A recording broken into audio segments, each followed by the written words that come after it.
Hi, this is Adam Eliel Berkowitz from Israel 365 News.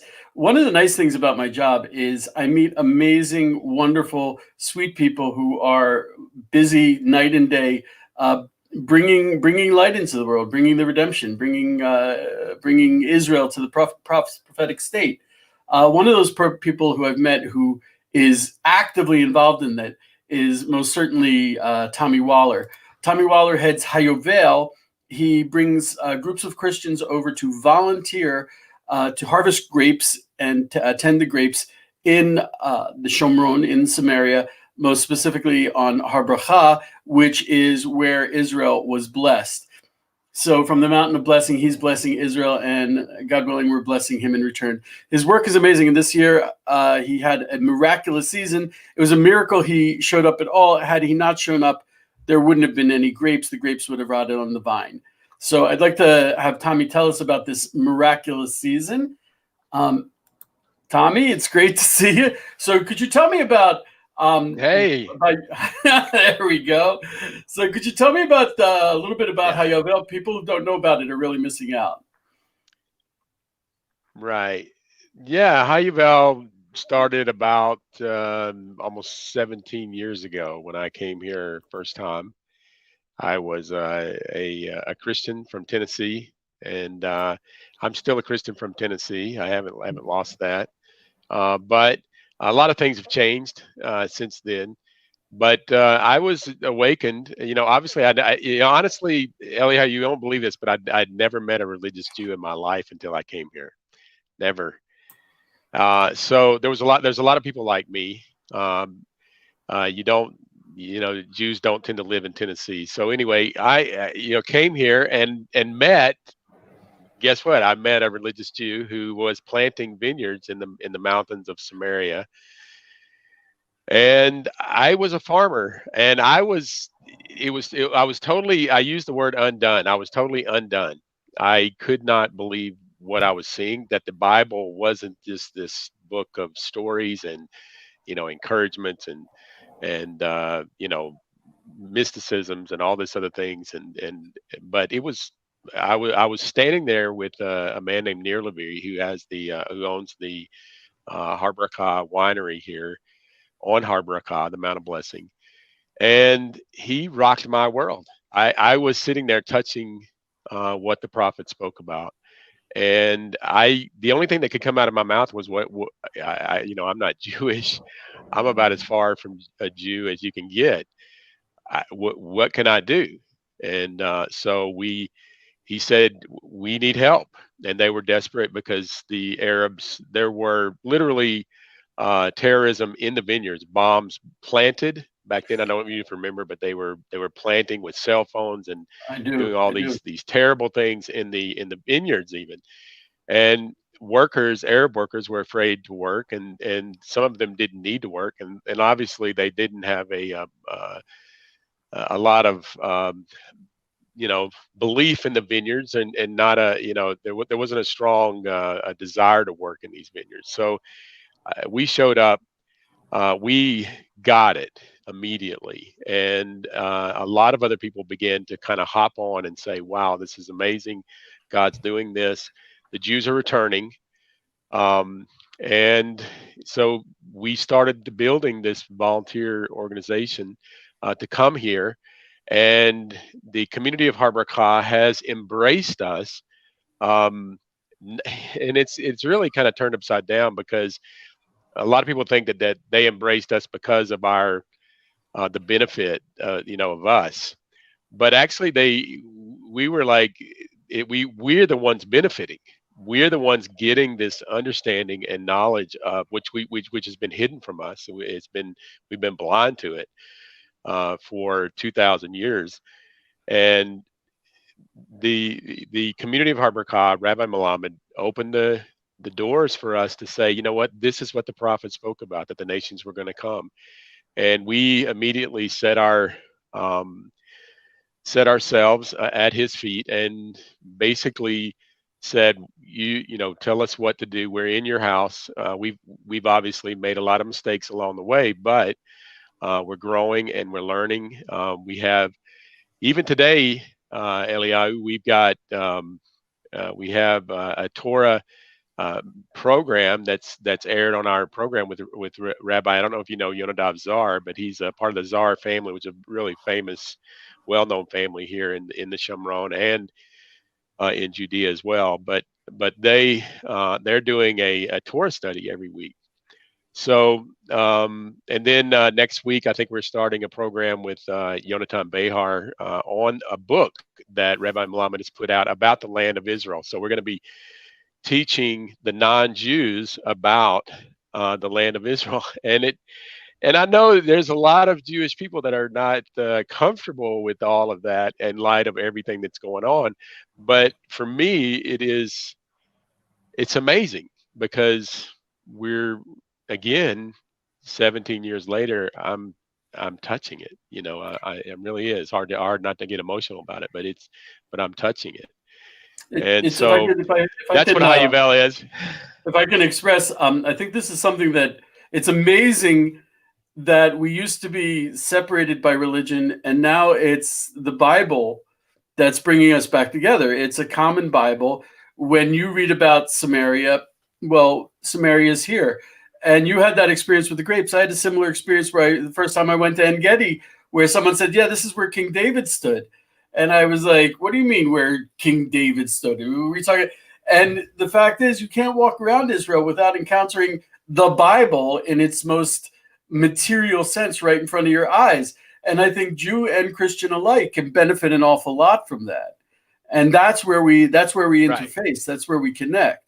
Also, I want to point Absolutely. out, yeah, it's funny. My first experience becoming a religious Jew was working with cows in the Beit Shan Valley in Kibbutz Deliao. There's a very, my son is now in an agricultural school, high school. There's something about the physicality of Israel that's most intensely expressed through the agriculture. That is really, 100%. Yeah. It's funny that you're a farmer. I'd love to see your farm in America. But there's something about the connection with the land that is integral in the Bible, the connection with the actual land. So I think I think most of Torah was built around the agricultural principles, Absolutely. And there's so many principles, so many precepts that are built around what we do agriculturally. And it's beautiful. It's the greatest thing anybody could ever experience, and especially to be here. I'm standing here in the place where Jeremiah, the Haftorah this week is about. I read is about the Ezekiel 37. Just talking about what this place is going to be, what Jerusalem is going to be. There's going to be this this kingdom that's developing here, and just for us to be in the stage of before all of this takes place it's an amazing thing to be a part of it. I was saying Jeremiah was the one that said there shall be vineyards planted on the mountains of Samaria. He said this, but he's saying it as the Babylonians are taking them out, and he's saying this as he's in a prison cell, a jail. He's in a dungeon. He's saying, all this crazy stuff like the voice of the bride and the voice of the bridegroom and all of these buying property and putting a deed in the ground. He's in prison. There's something not right about this, and yet Christianity doesn't understand. That's your DNA. You're as a Jew, that's your DNA, because for 2,500 years since that moment, Jeremiah was sitting in a prison telling everybody there's going to be vineyards planted in the mountains of Samaria. You never gave up. I can't imagine a people group ever in the world that would have held on to such a crazy idea. That is incredible. Not all you of us. You mentioned your relationship with Rabbi Melamed and the Jewish population there. Just taking a step back, it's the Jewish people have had a very, very long relationship, often tragic, with Christianity, and we have it somewhat embedded in our DNA to be suspicious of Christians that come here. And many people, when they and see a rightly so. Christian, they think right away missionary. They're trying to convert us, or worse. And tell us a little bit about what you've been here many years as a Christian, dealing with Jews. Tell us a little bit about that experience. I think that there are, two sides. I didn't really understand I guess the resistance, the opposition to me personally, even before I would get a word out or even try to talk about anything. There was already this opposition here especially here. Um, there are not many people like us here in Judea and Samaria. There's a very strong religious core here on the mountains of Israel, and so for us to be here was quite unusual to begin with. We have seen, and I completely what I had to get to was an understanding that I deserve this. There's a lot of people that are in my shoes, that they come here and they get the the resistance, and they say, this is not right, this is not fair, this is not. I think the one thing that we did from the very beginning is to say, whatever we get, we deserve. I'm not saying that just in some kind of um, you know some kind of monk-like attitude that we're some kind of asceticism that where we're wanting to feel just pain. But it would be ridiculous for any Christian to come here and think that the Jews would not treat us in a bad way. And so I think that that's something that we were it was very important for us to understand why that happened. And but then there were a lot of Jews that were like Rabbi Melamed, who lost most of his family in the Holocaust. I mean, he had every reason to not have us here. But he had a bigger vision. He had a vision of saying, you know what, we have the podium now. We have the place and the opportunity to change these people. If they will allow us to sit with them and to teach and to bring this redemptive message, this message of the Geulah to them and their place, because the problem was it was an identity issue. The identity issue, we got confused. We thought we were you, and you knew you were you, if that makes sense. You weren't budging off of your identity, and we were trying to take something. The problem is when we tried to take your identity, we lost Jerusalem, we lost Israel, we lost the land, we lost everything that God put his name on. And that showed right away that we were not deserving of this position. And so I think that the difference is Rabbi Melamed is taking a big risk. He took a big risk with us, and the team and the leadership of Har Barakah all unify around this purpose of helping us walking through the reality of what the redemption really looks like. And it's so far away from what what most Christians think of as the redemption or the Geulah. It's not. We've learned a lot here. I can imagine that now that you've come to this revelation, that you're probably getting as much flack on the other side as you are on the Jewish side. Now that you're right, I'm sure if you speak about this in Christian audiences, they're probably not too happy with what you have to say. Yeah, you might check the comments after this that because there are. I was just saying this the other day. I told somebody we just as much as resistance as we get from the Jewish side. we get as much or more resistance from the Christian side. Or you know what? It's like the Holocaust, the indifference from the Christian side, and I think that's even worse because there's in Christianity there's just this huge amount of indifference that permeated Europe in the Holocaust, that permeated, and most of the problems that Christianity is facing is because Christians just don't give a rip, honestly, and we've got to bring people back to the core of what God said, and we both we have that we have that in common believe too. that. We have that in common too. We have plenty of complacency in our. I also want to point out when it's a human problem, especially these days. It's a big current events issue.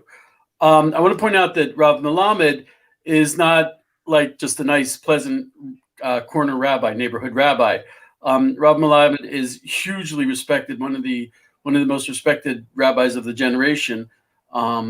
And so his opinion about this, he's not coming from a feel-good place of politically correct. I've read his what we call shutim, his Torah responses, his responsive literature about his decision to connect with you. And it's not a matter of let's open the door. It's more a matter of Jews retaking our mandate from the Bible, which Christianity also shares, though our mandate is to be a light unto the nations, to be the priests for other people, to help them serve, which is not, it sounds like what some Christians would call preaching the gospel or spreading the gospel, but it's absolutely not. It's Judaism. Actually, they're against proselytizing, missionizing. Conversion is highly discouraged. Having non-Jews convert to Judaism, discouraging them is part of the process. But at the same time, we have this mandate to be a light unto the nations. The Torah was not given to us so that each individual Jew can be more holy. We have a mandate to bring the Torah into the world, and thank God, I think historically the Torah has had a huge influence on the world and brought man down out of the trees and allowed us to live and not kill each other. So when I connect with Jews about my connection with you, my connection with other Christians, it turns into big dialogues. But what it really boils down to is, do the Jews believe they can have a meaningful relationship with Christians without one person trying to convert the other? If you feel that, then Tommy Waller is your best friend. If you don't, then horrible things are going to happen. Right. Yeah, and I think that's the issue. Then boils down to identity. What is your place? Christianity right now, you can go many places in Israel. Go to the beach in Tel Aviv. You can go to. You're going to find Christians who are, in essence, trying to take away, because of the influence of a replacement church. It's not from innately bad people. It's people that haven't been introduced to truth, to understanding. And I think that's the thing that we need, is understanding that when the Jewish people have reached their full potential, when the Jewish people reach their role in the world, which was spoken right here where I'm at, when Abraham came from his father's house, he came right here to Shem. He came here and he received a promise from God that has probably and will impact the world greater than any promise that's ever been given from the scriptures, from the Bible. And so this is this is the place that most Christians disconnect. We believe now. We don't test us on the evolution. Don't test us on the idea that God didn't speak the world into existence. We build. Hey, the electricity just came on. So let there be light. Let there be light. I'm talking about light, and it came. That's wild. There's a lot of Christians listening, going, "Hey, Tommy, let's talk." Bring your light into the world, Tommy, every way. So, But if you even challenge a Christian on the first part of Torah, those first couple of chapters, you're going to get fight. You're going to get in a fight. But whenever, we got 12 chapters later, when God spoke with his breathed word that he was going to, this land was going to be given to your descendants, Abraham's descendants, we lose interest. We don't, this not what happened to the power of God's word. So what we're seeing is a resurgence now of Christians who are actually believing the words of God, and believing that our faith is not a faith that's supposed to be standing against that. We are made and created and brought into this world in order to help this happen. If every nation is going to come and pray on the Temple Mount at the temple where the presence of God exists, then we've got a lot of work to do, right? I mean, this is not just going to happen just because the Jews are showing up there. It's not in this part of the redemption. It's not just about the Jews. It's about the whole world coming together. And I'm not making light of the Jews. They have the role in making all of this come together, hosting the party.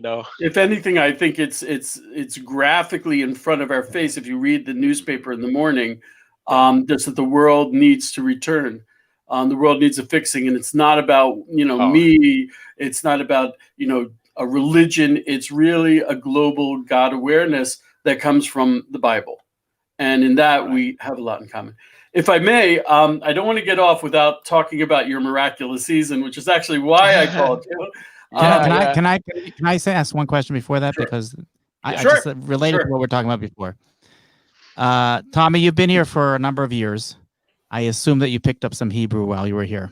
Let's don't get I'm not going to test you. Don't worry. Okay. My question's like this. One of the biggest issues that I have with Christians that I have dialogue with dialogue about the Bible is they will constantly quote passages from the Bible, the King James, and I read the Hebrew version in its original, and I'm sorry to say that any child can see that it's mistranslated. And that's where the conversation ends, because if you speak Hebrew, you understand that there's a problem here, and if you don't, then you're being misled. Yeah, what a ridiculous conversation that is. I've been involved in a lot of those conversations, and I feel so sorry for the person that's trying to defend the King James Bible. Obviously, any interpretation is going to have a bias, and obvious, and it is very obvious in the King James or any other. You can't interpret a Bible or interpret a word without some kind of bias as to what that word means. So it is ridiculous. We desperately, matter of fact, my oldest son is actually doing a Hebrew class right now for Christians back in Missouri. So we're working on it. We don't want to come to the temple, every year just being like, what are they saying? What are they saying? So are they talking about us again? Yeah, are they talking about Just as an aside, there was recently, I think it was a Danish translation of the Bible. And they took out of the New Testament, actually, and they absolutely took out the word Israel. They kept it in one or two places. And that just goes to show you how much translations can be very intentionally wrong. So I do want to talk about. It's terrible. That's why we need that. We need the understanding of those. And again, we get into a lot because Christianity and their absolute truths, and there'll be people commenting on this as well. The absolute, you saying you believe there's 70 different meanings for every word in the Torah, and we're saying no, there's only one, and you better. But we've divided that up into 30,000 different denominations. So every one of those 30,000 people have different understandings of what that word is. But each one of them saying this is absolute truth. It's crazy what we've done. We've not learned.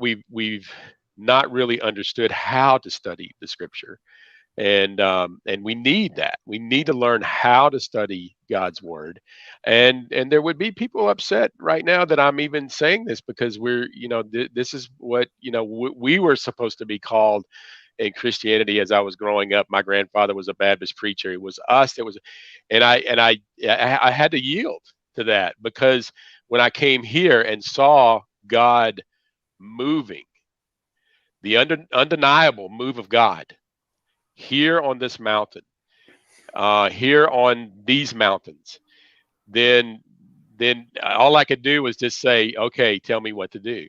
I There's just want to hear what we're it's supposed to funny, do. we're talking about learning the Bible in Hebrew, but also connecting it to Israel is something that when you learn Bible in Israel, it's a totally different experience because it's material. The Dead Sea is the Dead Sea. Jerusalem is Jerusalem. It's a place with a bus station. It's a very different. It's a very and you go up to the Temple Mount. So when you read about the temple, you have a very different learning experience, a very different spiritual experience of reading the Bible when you connect it to the land. Which is why my boss, Rav Tuli Weiss, he did something very smart, which is he put out an Israel Bible, because the focus. I love that Bible. It's an amazing Bible, and the focus, and it's just to really emphasize that the focus of the Bible is Israel, and even a lot of Jews are losing that. So that's a really huge point. And they're losing their connection with Israel. And that's a very sad We've thing. got to get it back, and we're going to stay in the in this lackluster spirituality. We'll stay. Christianity will stay in that as long as we are not connecting to what God, again, as we started the show, what He put His name on. The Christianity has a totally different understanding of the third commandment. If you ask any Christian, thou shalt not take the name of God in vain, they're going to say, don't cuss, don't stop that, don't do this, don't do that. To a Jew, that's a very sacred commandment. Not taking God's name. The name of God is so much deeper than what we have been taught as Christians to know. And that's one of the things that I think that the volunteers that are coming here are getting a taste. We have this separate place. We're not mixed in with the Jewish community here. We have our little separate little place over here, our little Gentile yeshiva over here, and the Jewish rabbis and teachers from the community come and teach us. So it's a really beautiful opportunity for Christians to come here and experience what God spoke from the very beginning and His plan for the redemption. Tommy, you and I can sit and talk about Bible in Israel for days on end, and we've come close to that. I would be seriously remiss if I did not actually at least give a short review. So we did have a miracle. We had a big miracle.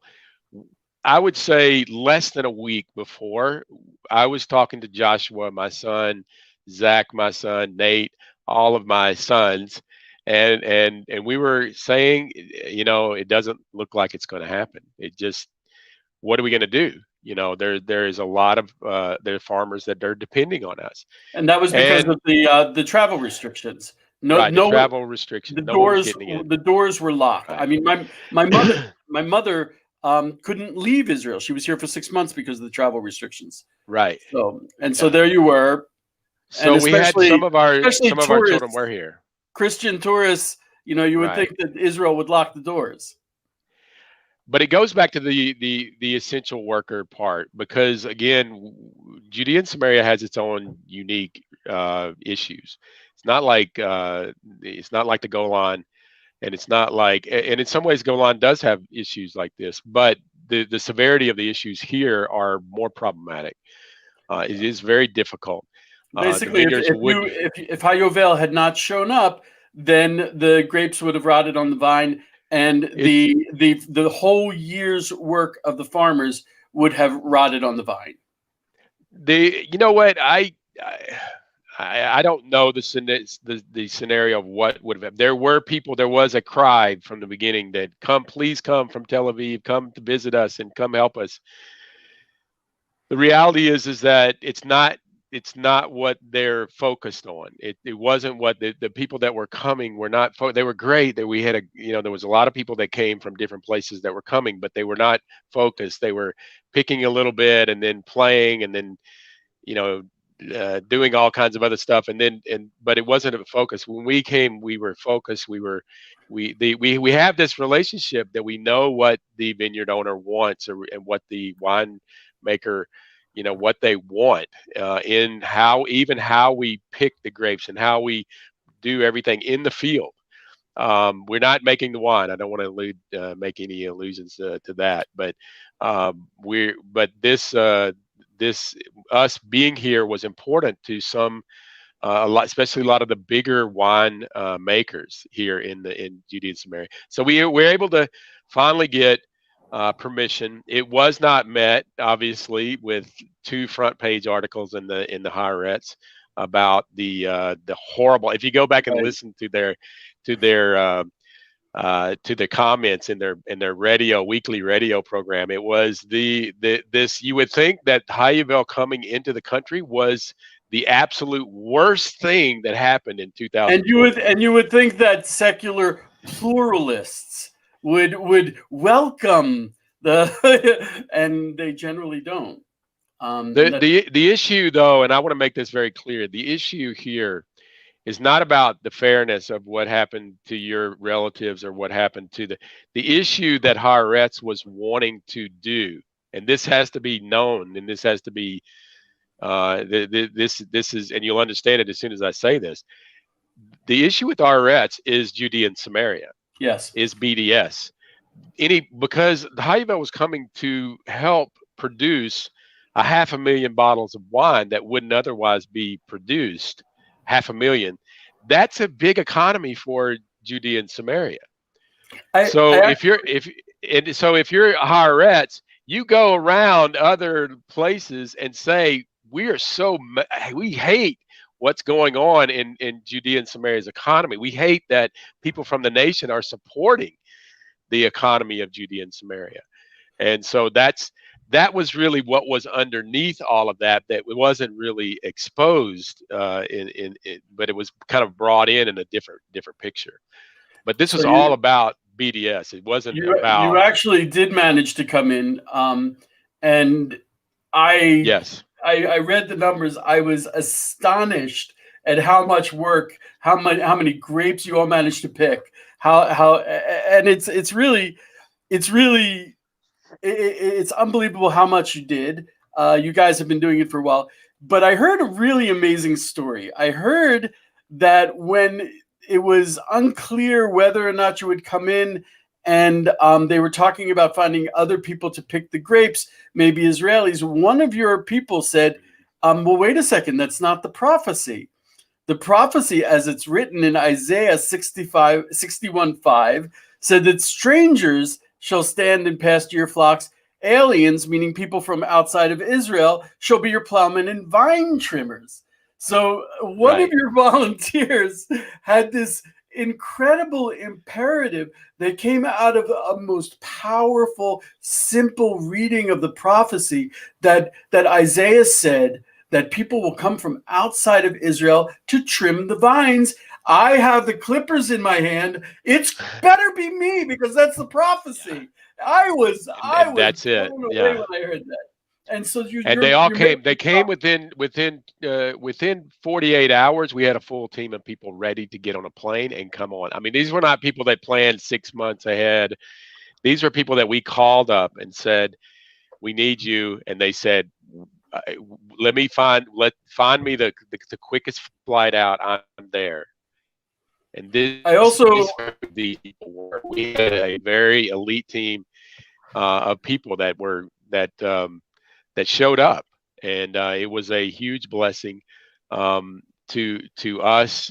2 weeks we had to stay in quarantine. I mean, we're like, in a dungeon for 2 weeks waiting for to get out. You can imagine these young people. They were all just they were crazy. You guys weren't getting out of the stalls. You weren't going on tours. You weren't going anywhere.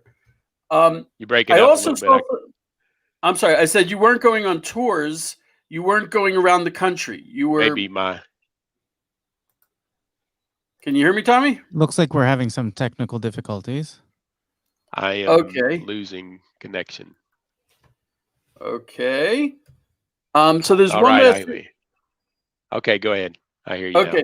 So you didn't go touring around the country, which I was told that you always take your people up to the Temple Mount, which is hugely important and something that few Christians really understand is the Temple Mount, and it's really experiential. You They go don't there. just go up to the Temple Mount; they go up with the Jewish groups. I heard a which is little whole bit. different I heard a experience. little bit, but you're breaking up still. I don't know if it's my connection.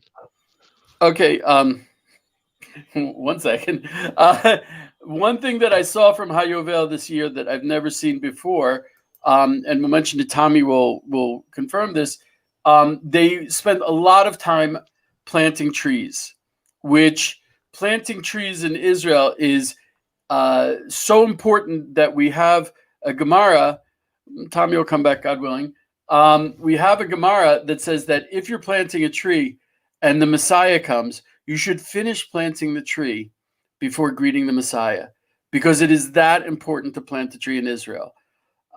So Tommy and his group spent a lot of time in NG planting trees, which is really, I mean, one of the processes of us being exiled is that the people, are you back with us, Tommy? I hope. One of the things that happened in the exile, there's such a close relationship between the people in the land, is that the land, you can see when the Jews are in Israel, it flourishes, it blossoms. So planting trees is a visible sign of us coming back to Israel. So HaYovel, they spend a lot of time planting trees, which is really amazing. And they're right next to Shechem, what you know as Nablus, which is a huge Arab city, and they're not very fond of the Jews. They're not very nice to us. So after the HaYovel planted trees and they brought in baby puppies, security, to train them to be security dogs, the Arabs came along and ripped up about 300 trees and stole the puppies. So this is a lot of work of HaYovel that unfortunately wasn't taken care of. It was destroyed. Unfortunately, we seem to have lost Tommy, but I'm going to be posting the links to the articles about their miraculous season. It's really, the fact that they pulled it off at all was amazing. And I'm also going to be posting a link to where you can help them repair this horrible damage that was done to the holy work that they've done. This is the website that's on the screen now, is their website. And as you can see, it goes to an incredible website that they have for volunteers. So people that are interested are welcome to go there to see more about their program. It's really prophecy right in front of your eyes. This is the prophecy of Isaiah, the prophecy of the vines in Samaria returning. This is all the prophecy.